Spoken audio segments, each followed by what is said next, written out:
So thank you for having me here. My name is Zoe Dodd, as I was introduced, and I am the Hepatitis C Program Coordinator for South Riverdale Community Health Center and Regent Park Community Health Centers. And I'm just going to talk really briefly about, how do I just move this forward? Okay. A bit about the program that I work in, because I think that's important. I work in an interprofessional collaborative care model of Hep C treatment, group support, and education. So we work as an interdisciplinary team with doctors and nurses, people with the lived experience of Hep C, or community support workers in our program. And we're a partnership between South Riverdale, CHC, Regent Park, and Sherborne. And we have specialists who come to our center, have been integrated within our work. Hepatitis C is a virus that affects people who use drugs at a disproportionate rate. 70% of new infections in this country are related to injection drug use. And people living with Hep C have been discriminated against those people who use drugs from accessing treatment and care. And a lot of the issues around Hep C access to treatment have always pretty much had to do with cost and how we value or don't value people's lives. And so my interest in Hep C started about 12 years ago when I was going with people to their appointments and I was just discovering that they were getting outright discrimination, wouldn't be able to access Hep C treatment. Doctors were outright telling them, well, you use drugs, so you wouldn't be a candidate for Hep C treatment, you wouldn't be able to get through it. And I, with other people, we worked to found our program to be actually we need to take this out of the hospital, put it in the community, and create a model of care where people who use drugs will not be discriminated against, because it's obscene that someone would allow someone to die without any scientific evidence to back up, say a statement like, well, you use drugs, so you wouldn't be able to do treatment. And so, doctors, in my opinion, had blood on their hands, those folks that I worked with who died from relation to their hepatitis C without getting access to the proper treatment and care, was obscene. And I think that about 80% of the last study of specialists across Canada, 80% of specialists still did not want to treat somebody who used drugs. And there's never been any evidence to back up their claims of why you couldn't treat anyone. We spent 10 years having to do research of why someone who uses drugs should get access to treatment and care. It's a horrible way to do healthcare, and so I'm really happy to be here. I'm happy that you're here and interested in harm reduction and drug policy, because I would imagine that you care about the lives of people who use drugs. I also care about the lives of people who use drugs, and we shouldn't be discriminating against people within our healthcare system. And hepatitis C is one of those areas that, unfortunately, globally, people who are living with Hep C, who carry the burden of the epidemic, often don't get access to care. So our aim is to serve individuals who have difficulty accessing the mainstream healthcare system. So it's like the Imagine Clinic, just trying to create a model of care that people can easily access. And we have strong harm reduction underpinnings, and we have a commitment to community development. So for us, community development is engaging in group practice. We run groups. We have groups throughout the week. We do support groups for people who are accessing our clinic to get Hep C treatment and care. And Queen West Community Health Center, in partnership with Parkdale, also have groups running as well. And we also run an aftercare program because people live with Hep C a long time and they're getting cured of their Hep C, but they still carry the stigma, the burden, and also people's livers might have damage. They might need to have follow-ups, because it isn't just about the virus.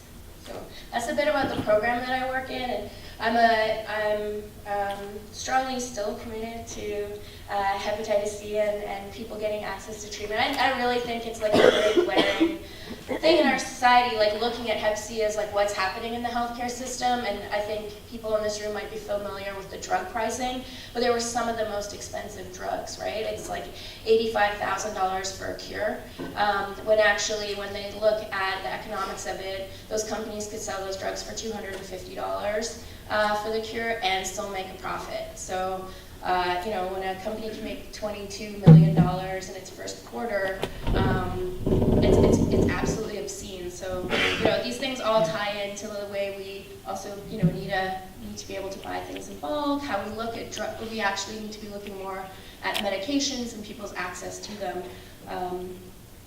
Okay, so people are going to be talking about harm reduction, so I'm just going to glance over this slide, but just to say that harm reduction is a holistic approach, and it is an approach that is non-judgmental and meeting people where they're at, and it recognizes that there's never been a drug-free society. So, and it isn't, we have harm reduction in health, and we placed it there, but harm reduction to me is also about liberation of people who use drugs, and that, it's not just like we shouldn't be like a medicalizing or pathologizing approach to people. People are people, and using drugs isn't inherently harmful. So this is a bit of a thing for me where I'm like, oh, harm reduction kind of in itself, in the term, kind of says that there's harms in using drugs, when actually, there may be no harms in using many different types of drugs or how you do them, so it's not always inherently harmful.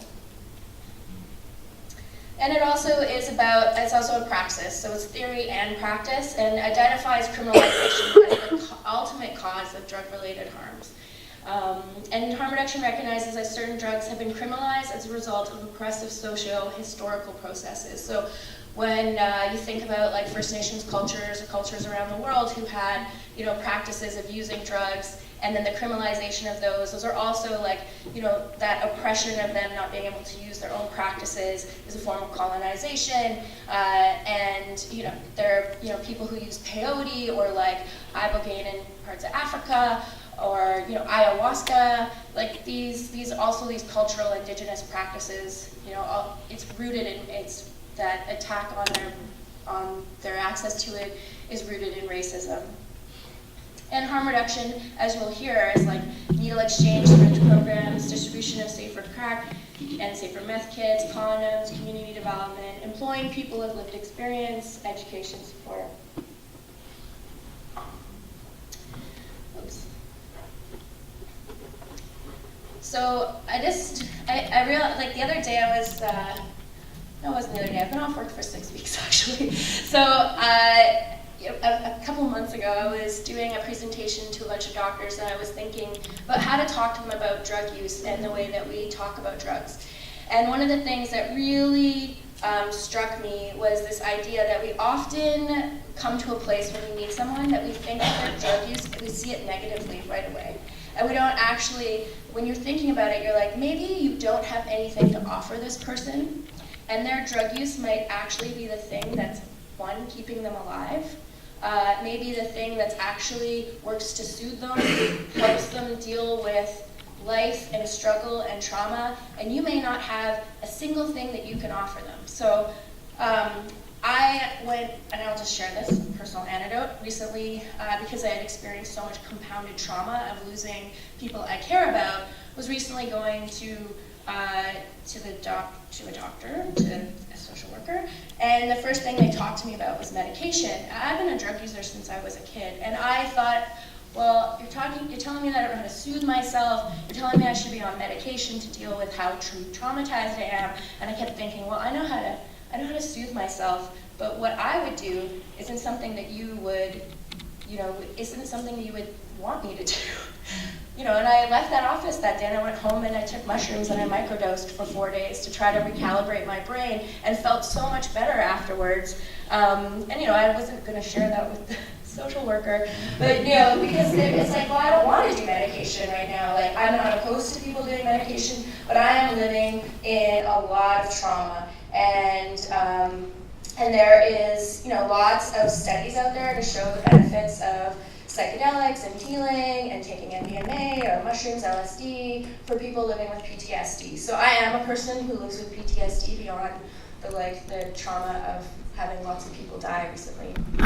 So harm reduction attempts to make drug use safer, then opposed to seeing drugs as dangerous. But I'm going to move on from harm reduction to talk to you about redefining the drug user. So if you notice, we are in the midst of well, you all know this, we're in the midst of an overdose epidemic. Thousands of people are dead in this country from overdose, which is preventable. Overdose death is preventable.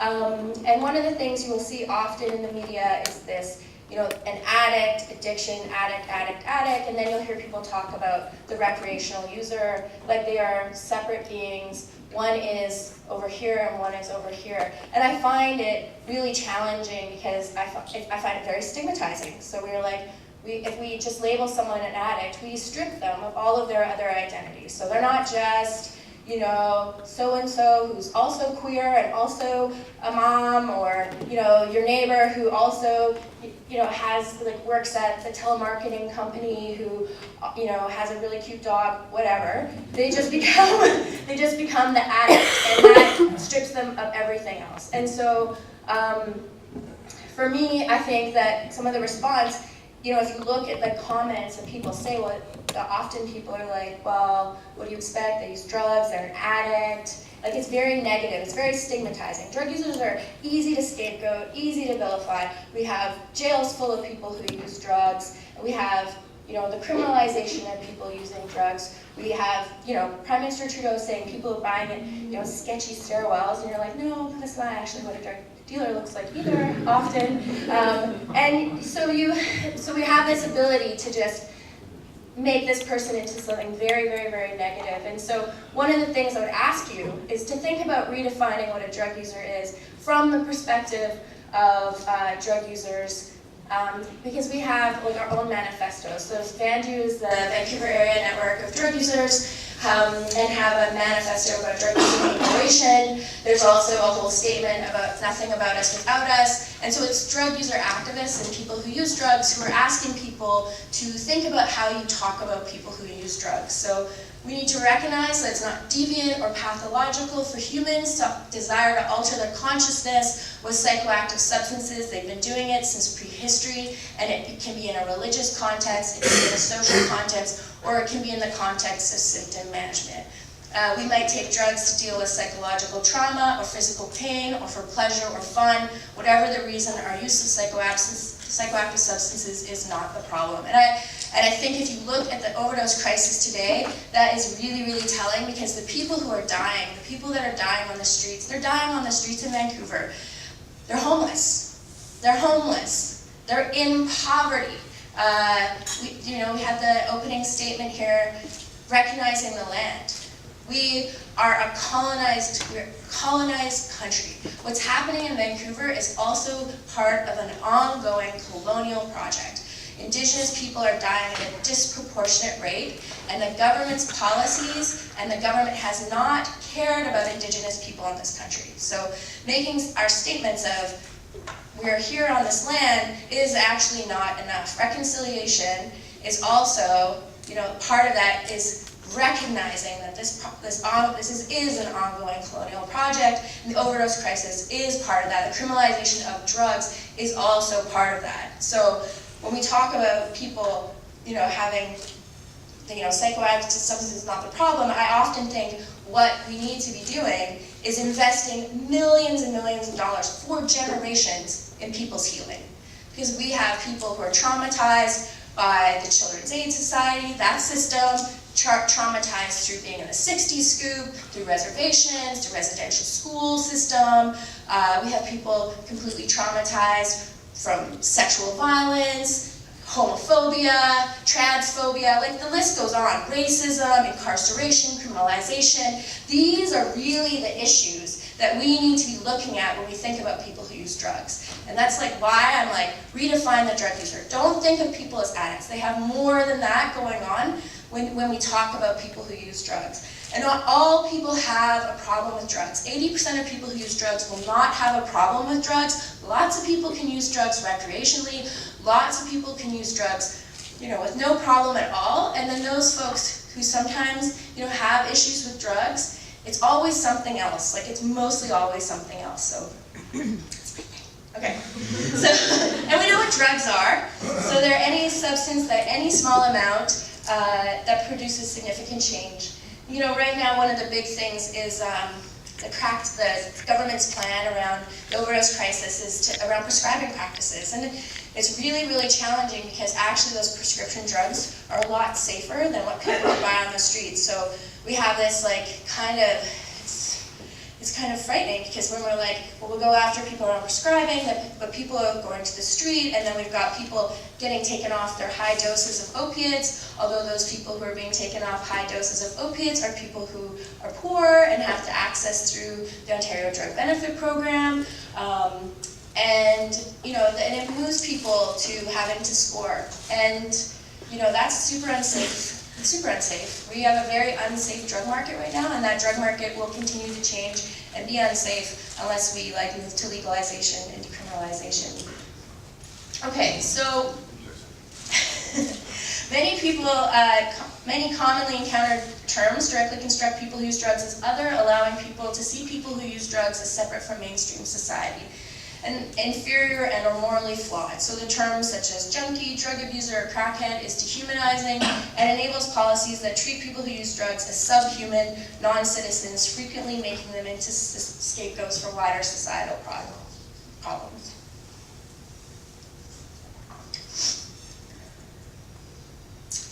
So, first of all, defining the drug user. So people who use drugs are not a homogenous group. They're very. And once a drug user is also not always a drug user. So this idea that, that once you're dependent on drugs, you'll always be that person for your life. And for some people it feels that way, and for other people it doesn't. So that's why I say that people are not a homogenous group. And that recovery and sobriety can mean different things to different people. So sometimes for people, sobriety is just like, I don't want to do heroin anymore, that's my sobriety, but I'm still going to drink and I'm still going to do these things. People define that for themselves. And it's very individual, but can mean sober, from one drug, still using another. And people who use drugs are people. They're people.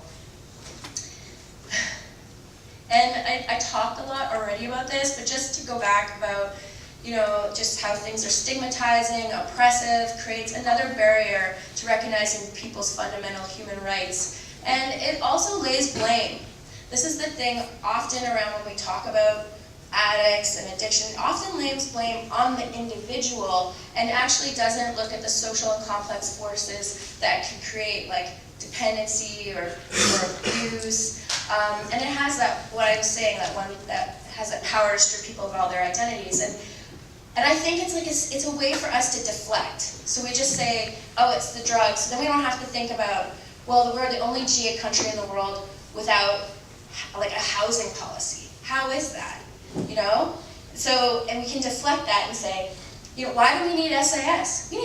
Why do they need SIS in Vancouver? People are using SIS because they have nowhere to go, because a lot of those people do not have homes. Because you would use in your home.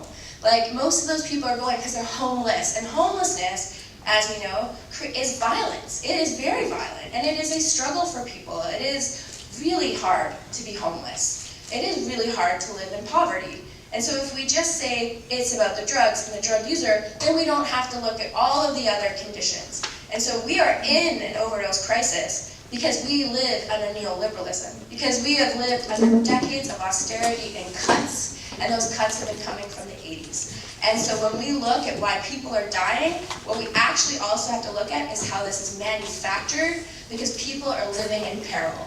People are living in so much peril, and people have so much struggle.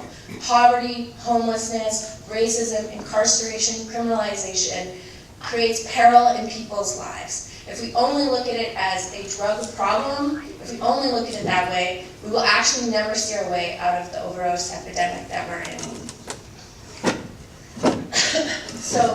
And it goes back, and I think it's important to understand Canadian drug policy. So we often hear a lot about American drug policy, but I'm just going to school you on some Canadian drug policy. And I also brought this book here, More Harm Than Good. You have a copy. Are you reading it?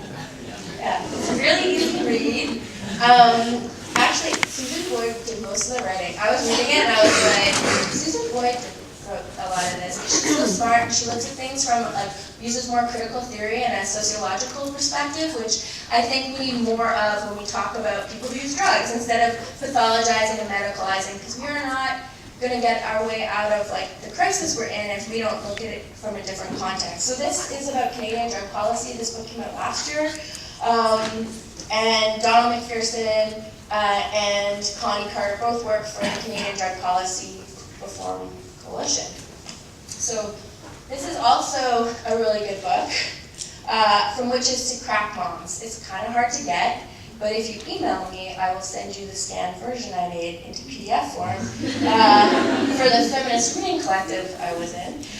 But we read this because there's very few books about women, drug policy, and law in Canada, or anywhere actually. It's like, and Susan Boyd also wrote this book, so it's called From Witches to Crack Moms. It's very, very, very good. And I will also, I brought this book too, because I love Bruce Alexander. Are people familiar with Bruce Alexander here? Anyone? You are? So I would really strongly encourage you to look up Bruce Alexander. Bruce Alexander did a social experiment called Rat Park. People heard of Rat Park? Yeah? Okay. So Rat Park, basically, back in the 60s, a bunch of scientists put some rats in cages, fed them some heroin, and said, well, heroin makes junkies. Heroin makes junkies. But they had them in separate cages. And Bruce Alexander was like, this is so wrong. This research is so flawed. You put social rats, you put them in separate cages, and you only fed them heroin. Of course they're gonna get a dependency. That's what would happen. So he created a thing called Rat Park. And Rat Park was like, you could have all the rats, this like really nice rat park town, and the rats are running around, and there's heroin there. And the rats go for the water, heroin, and they just go for the heroin just to feel good. Like the rats just go over there, get a little buzz. But the rats don't get hooked on the heroin because they have all of the things they need. They're socializing, they have a nice place to live, they've got friends and connection and community, and that is something in our society, especially living in Western society and living in North America in capitalism, that we often lack. Communities are disconnected, people have had to move here, families are separated, people live in isolation, we struggle to survive, we live in a city where we pay high rent. You know, it gets really hard, and there's lots of stuff to show that social connection can like really benefit people. You know, that social isolation is harmful to individuals. And so Bruce Alexander demonstrates this in his research. He also writes stuff around like living in a free market society and the impacts of that on addiction. And, you know, I really encourage you to kind of read some more social thought, like more social critique around substance use, because often we just hear like a medicalized approach, but I think that these researchers and these writers have a lot to offer when we talk about policy in Canada, drug policy. And our understanding. So, you know, I didn't one day just wake up and be like, oh, I have great understanding about all this. I actually just read a lot and talked to people and looked up lots and read tons of articles, and that's what I was interested in.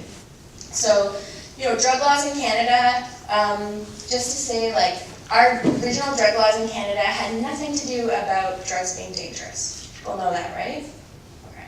So our original drug laws actually are rooted in racism and have more to do about labor. So in 1908, there was like the introduction of the Opium Act. And so we had all these Chinese workers out on the West Coast who'd come here to like work on the rails and in the gold rush. And then it was like during a time with high unemployment. And so there was a lot of racism directed at Chinese people, and the government also fueled that, and there were race riots, and there were white racists just like trashing the businesses of Chinese people, and then there was raids on the opium dens, and they were just like vilifying Chinese workers. So we used Chinese workers for their labor, and then when there was unemployment, just created this like dynamic where it's like blaming the Chinese workers.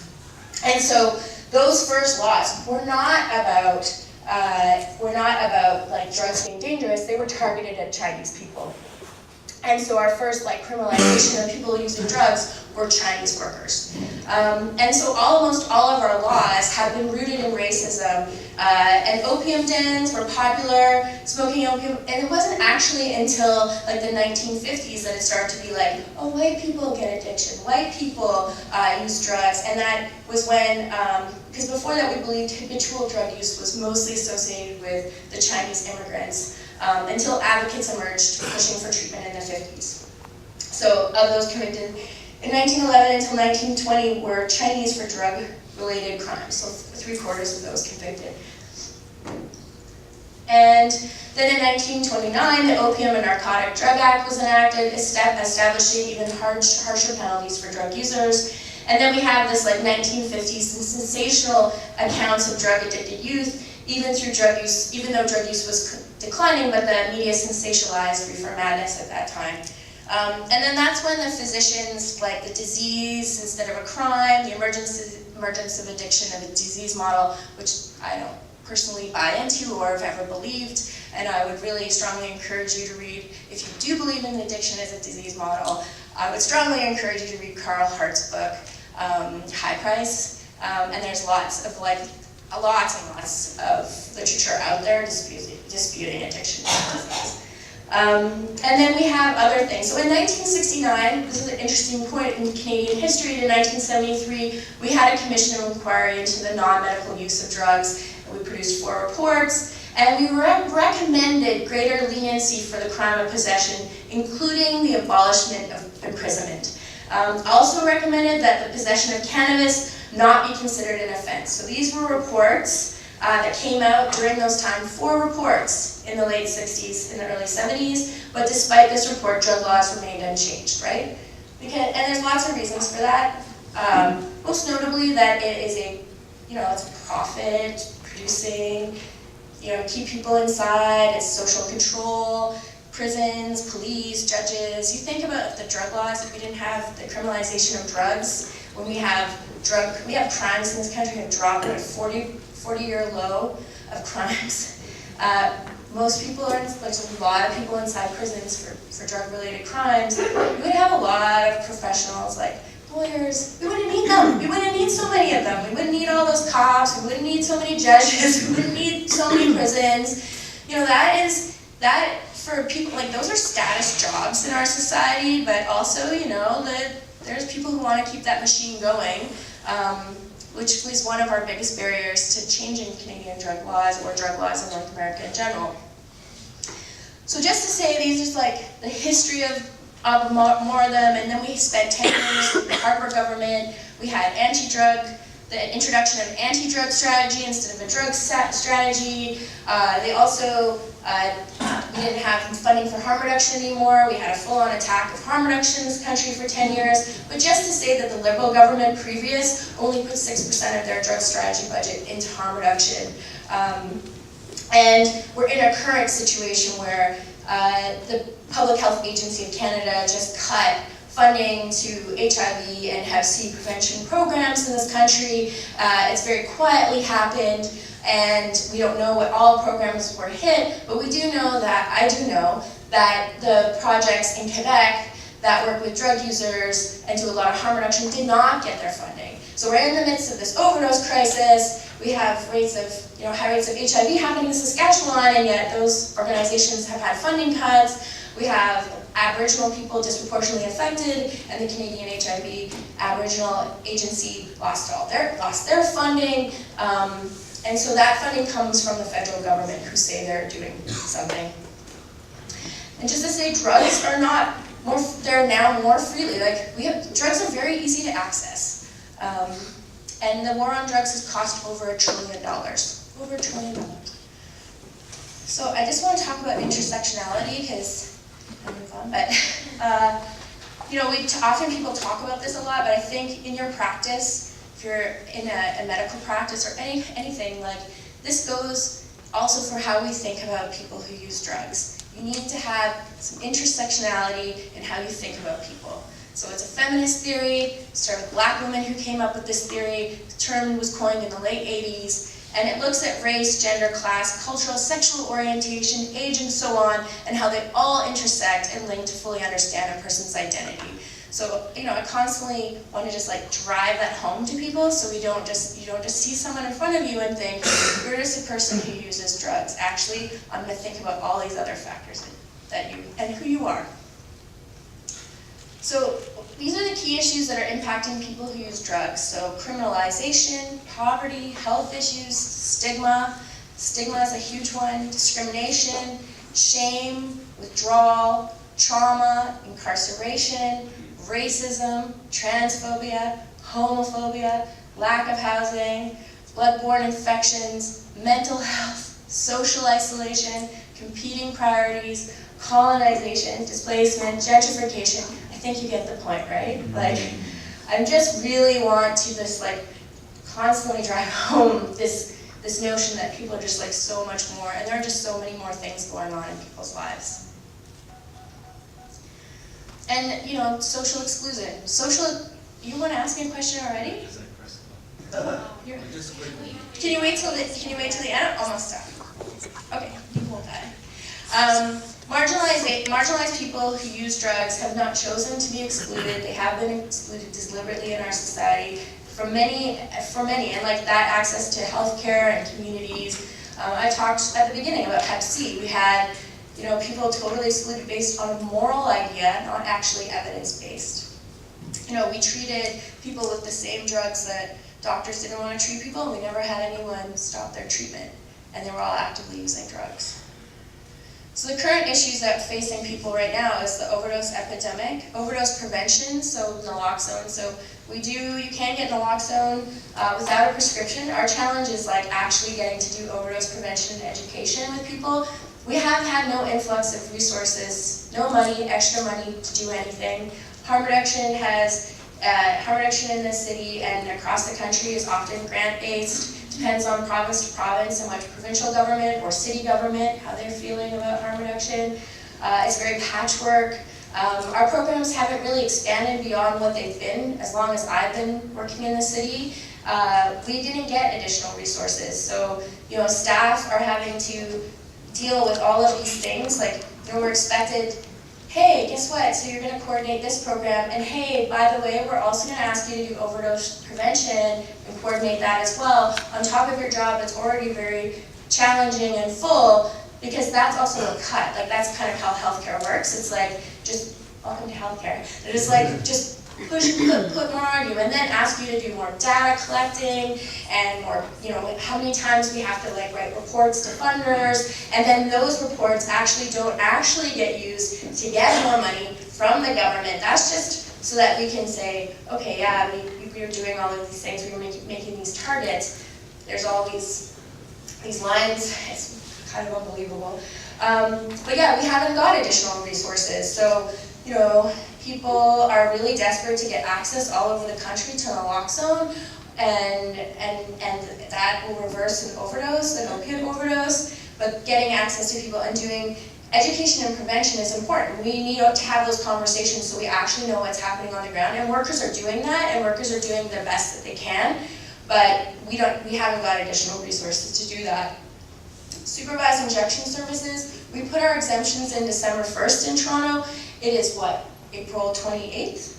We still have not got our exemptions. So we're in the midst of an emergency, we're in the midst of a crisis, and we still do not have our exemptions to move forward or the funding. Apparently it's close, but you know, this is problematic, right? So people are dying. Like, I don't know if people remember H1N1 recently, but you know, working in healthcare, it was like, get your mask fitted, you have to have everything ready, we're going to mass vaccinate everyone, we're having network meetings, we're having calls, we're getting everyone's communicating. This is not happening for overdose. We do not even have up-to-date data. So they're all kind of scrambling. But even if we have up-to-date data, we don't have the right things in place to really be preventing at the scale that we need to. So Ottawa, this past weekend saw a lot of overdoses all at once. People are saying it's carfentanil. So now it's coming out that it was carfentanil that created the overdoses. Carfentanil is really powerful. You need actually a lot of naloxone to reverse it. We probably don't have enough naloxone in their kits in Ottawa. And workers are just trying their best, and people who use drugs are out there trying to do their best as well. And then it's frightening, because we actually should be like uploading. We should be just like getting as much. We should be flooding the streets. In the 80s, with the AIDS crisis, we flooded the streets with needles to reduce the rates of transmission of HIV, and we did a very, very, very good job of doing that. But we have done a crap job in getting the resources we need to stop people from dying right now. And so that's where supervised injection services, and I just want to say that they are not a panacea for saving us from the overdose crisis. So in Vancouver, they keep having pop-up injection services, but like, 1,400 people have died there in the last 16 months. So yes, they work to save lives, but when those people go home, when they leave there, when people don't have access to one, they are an extension of a harm reduction service. They are not a big deal. They're really not a big deal. People already use our washrooms. Like, we've been dealing with people using in the washrooms of all of these agencies and in all of these buildings for a long time. A supervised injection service should not be a big deal, and in my opinion, we shouldn't have to do public consultations. We should be able to just have it as an extension of what we already do. The public consultations for anything to do with people who use drugs or people living in poverty is actually quite obscene, and we don't have to do it for many other things. Like, a physiotherapist office wants to open up in the corner, no problem, or a new health clinic, no problem. But for us, it's like, we're in an emergency situation and we have to go through all of these steps. Like, the government's new bill is actually a lot of steps for us as well to move forward on the things that we need. It's very hard to do things, people doing things though. Like in the US, people locked off the bathroom doors. They wanted safe injection sites. They started locking off the bathroom doors in their agencies so they could see people and see if they had fallen inside the bathrooms.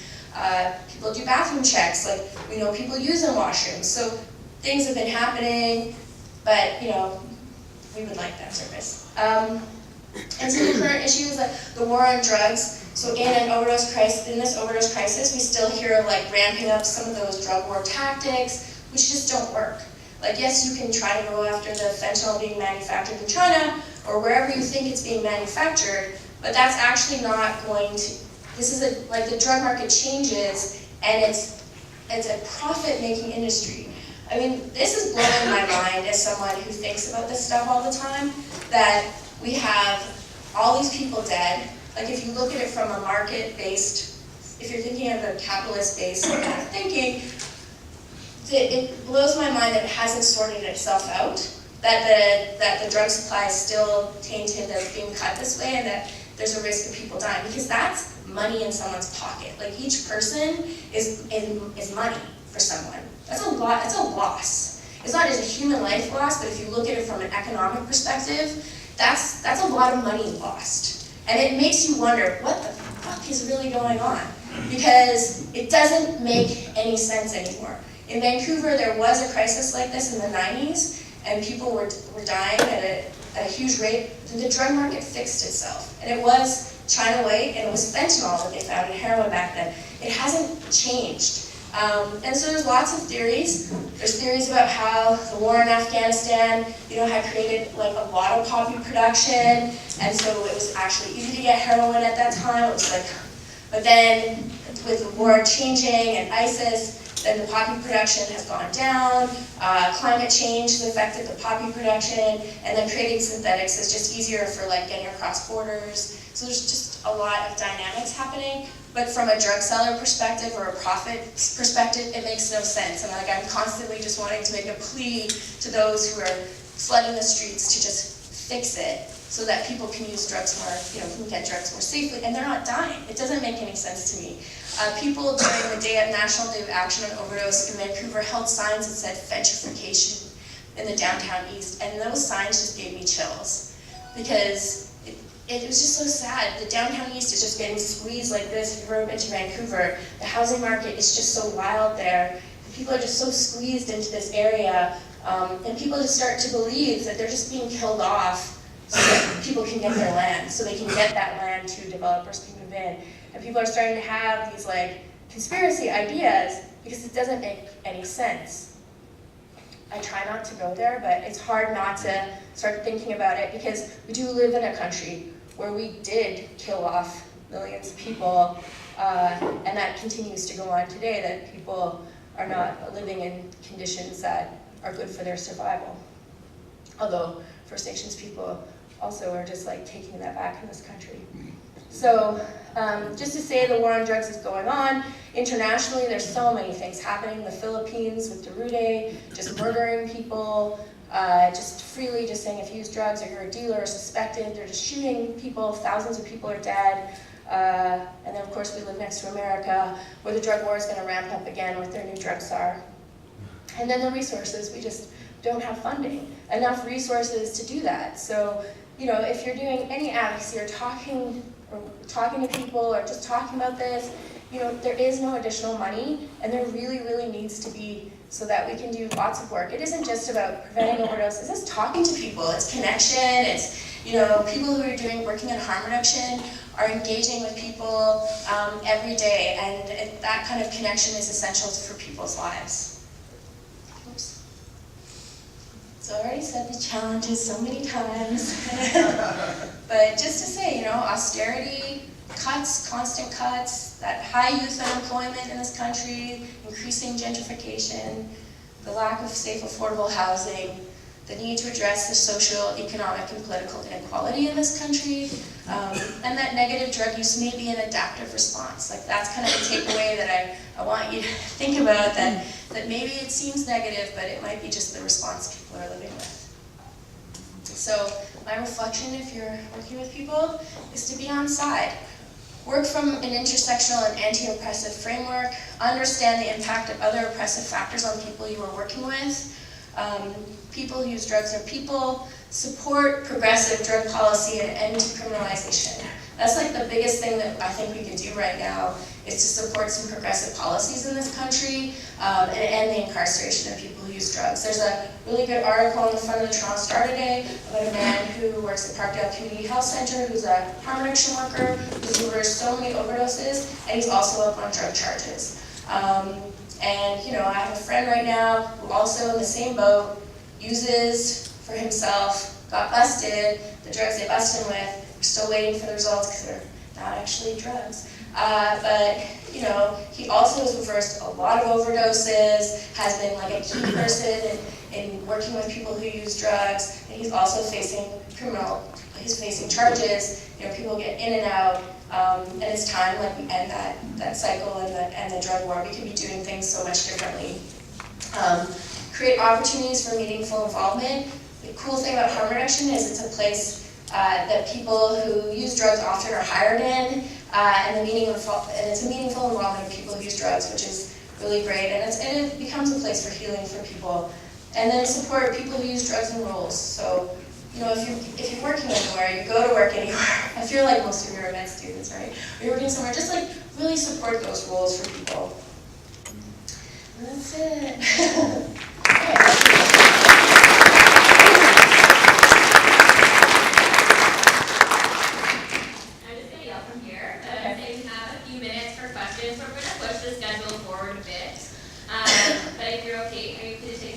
Yeah.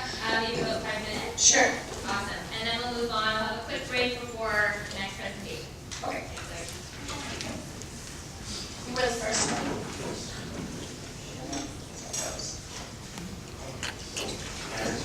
Yeah, I don't know if this... Okay, does that work for you?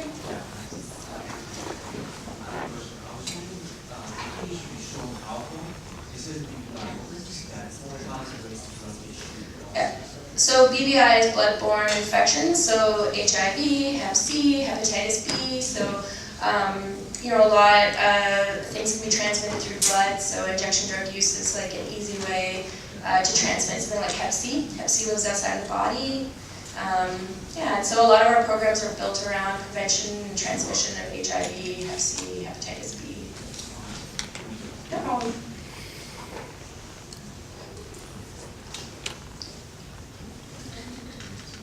Got it.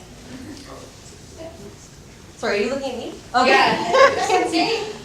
Yeah, no, I pressed it. That's great. Yours? You try talking when I do. Okay, I don't know. That's okay, I'm very loud. Okay, yeah, I'll try to repeat it. Okay, thank you very much. Yeah, so thank you so much. This is really wonderful presentation. I fully agree with every point you made except one. So as a person who identifies as an addict, I disagree that addiction is not an illness. I don't like the word disease, so I'm going to use the word illness. Mm-hmm. And the reason I say that is, and thank God I'm clean this over today 100%, and I've been abstinent from alcohol and most other substances except marijuana for a long while now. And So the reason why I say I disagree is because I know exactly what happens to me and many, many people like me and all of my peers.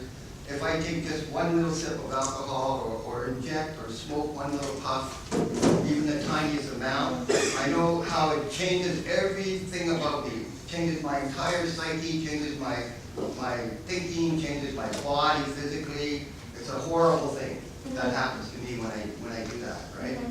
But the question I had for you is that I noticed on your, so I just wanted to make that one, just a slight disagreement. Yeah, sure. That's your opinion. Yeah. Critique. Yeah, we're all different. But I noticed on one of your slides, you said that harm reduction does not reject abstinence. Because I'm a person that believes, for me, the only real answer is total abstinence. Yeah. But I was at another presentation not too long ago, about a month ago, where one of the speakers, it was a harm reduction presentation, and one of the speakers talked about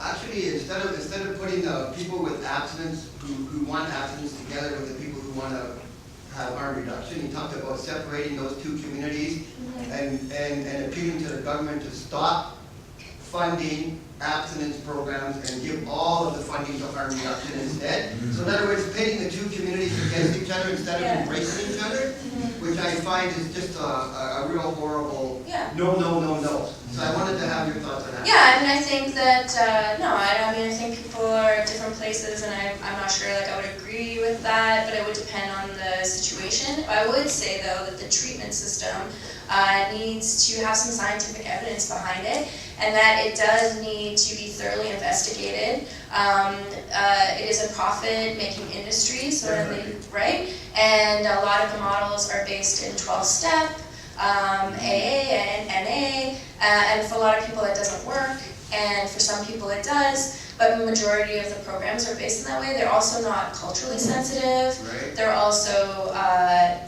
lot of times, like, not sensitive around gender, and like people are looking for, you know, solutions and often you hear people who say, like, I went to treatment 5 times, I failed treatment, and I'm like, if you went to treatment 5 times, you didn't fail treatment. Treatment failed you. There's something wrong with an industry that completely fails people over and over again, and then we blame the individual. And it is time that we look at the treatment industry through a thorough lens and regulate it, think about it, and do some evidence, and it has to produce some evidence around its effectiveness. Because it is really disturbing that we look at it as the panacea, the solution to help people, and at the same time it's like some treatment programs are very problematic and don't have, you know what I mean? They don't have enough range for people. Not everybody wants to give their life over to a higher power. Right. Not everyone believes in that. You know, for some people it works for them. I think we need more. People need more options. That system really needs a massive. Yeah, that's the perfect answer, and as a person who's attended treatment 8 times, Yeah. I agree 100% with every single word you just said. But I'd just like to see more collaboration rather than the two groups being separated. And so that's what I'm concerned about, because I heard the speaker say that, and it really upset me. Yeah, I think just to say that I think harm reduction, like there's often a position that I think we get in a kind of a conflict with each other, because there's a you know, not a belief that like people could use drugs their whole lives, or we just have like a different theological kind of, ideological divide, and I think in those systems. But there is room for collaboration. There is room for different same opinions. But I think lots of us feel that we get trumped by the recovery and abstinence-based and addictions models, and that there isn't like room for something different. You know, and I think it's time that we start looking at different ways for people's healing. Thank you. You're welcome. Thank you for your question.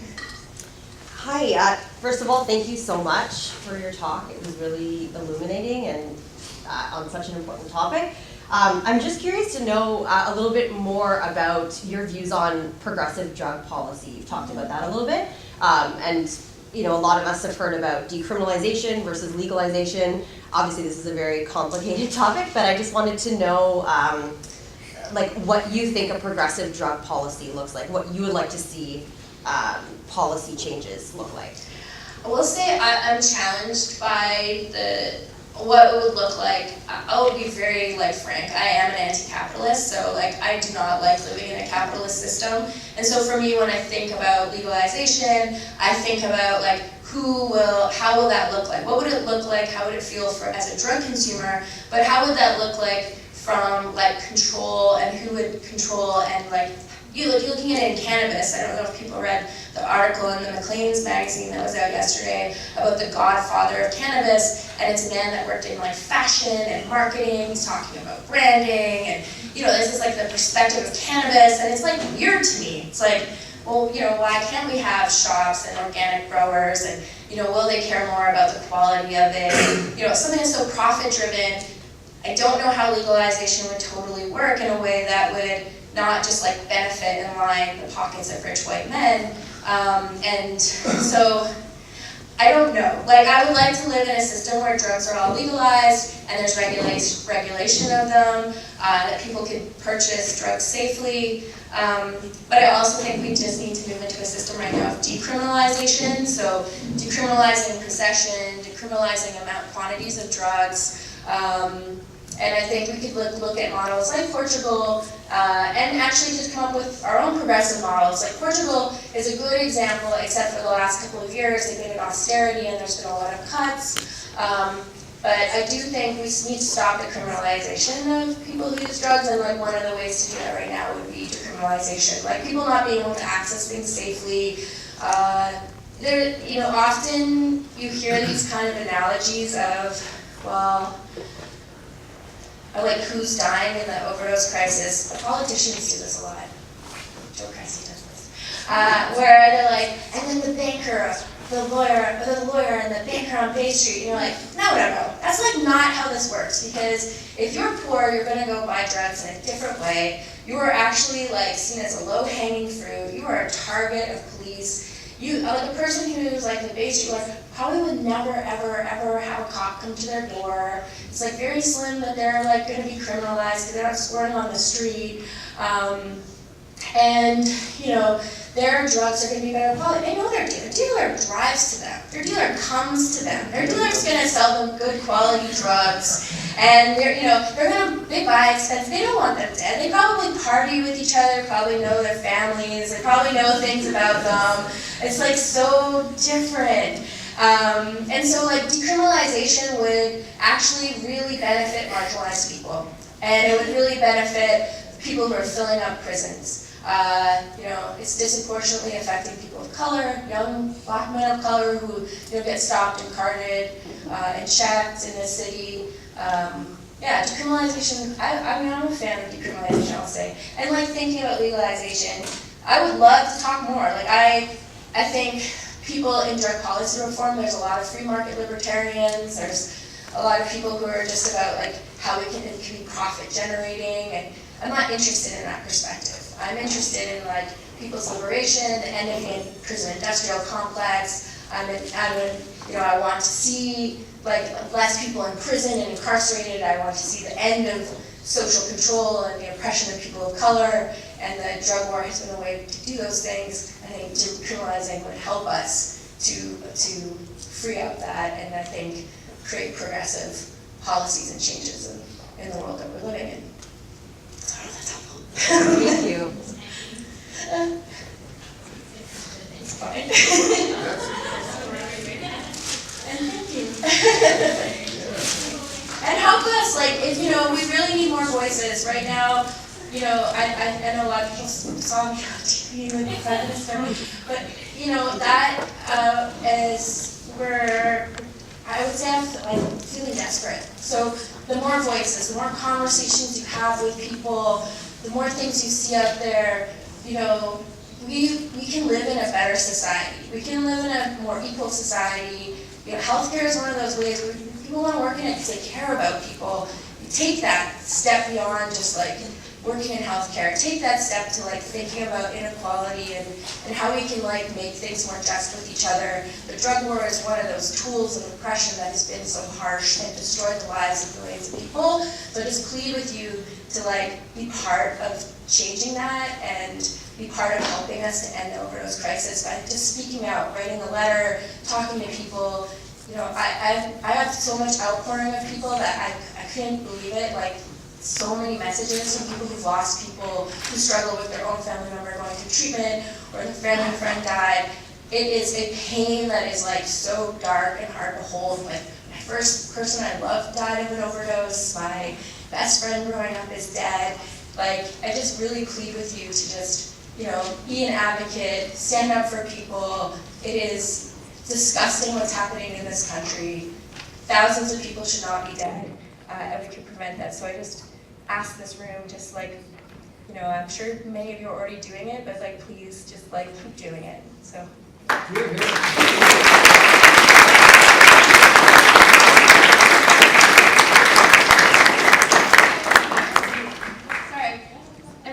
It's a drug war reading list, and so it's all the books that I like that helped me kind of get a better perspective, and I only wrote the nice things about them.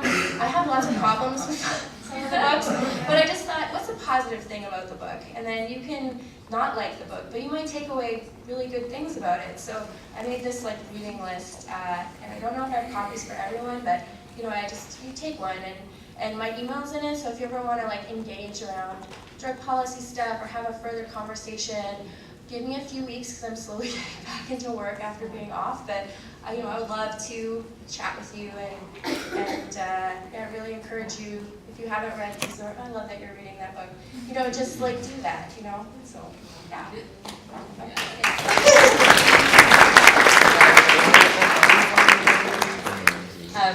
Thank you so much, Zoe. Honestly, I think we could all probably listen to you and have discussions all day, which, you know, we're going to continue on. But we're also grateful that you're here. And so we're running a little bit late, but that's the way it goes. And we're totally fine. I'll push into a lunch a little bit, but we can take maybe